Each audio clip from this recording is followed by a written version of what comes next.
Hello, I'm Antonio Neves, and this is 3 Minute Ad Age, your daily video news show. Today, we're taking a look at the 10,000 people who are letting it all hang out at this week's Cannes International Advertising Festival. However, some of the Americans in attendance are a bit cranky. Here's Advertising Age Editor Jonah Bloom reporting from the Cannes beach. What I think has also been interesting is just watching Americans deal with how France is different. I've heard 2 complaints already this morning that people only have baths in their rooms, baths without showers. So you've got people paying $3,000, $4,000 for a couple of nights stay, and they're currently sticking their heads under the taps of their bath in order to shower. So that's been pretty interesting.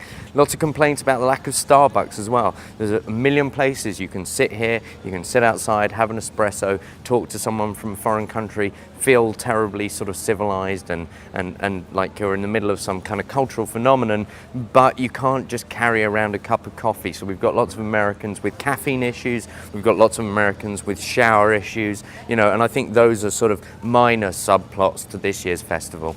There are also rising frustrations with the category systems of the festival's awards process.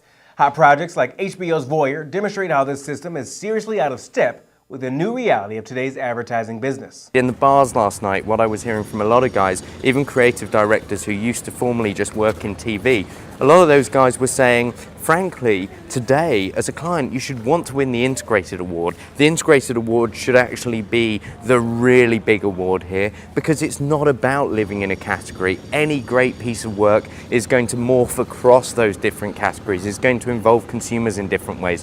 So I think HBO Voyeur is kind of possibly going to be the proving point for whether these categories matter anymore.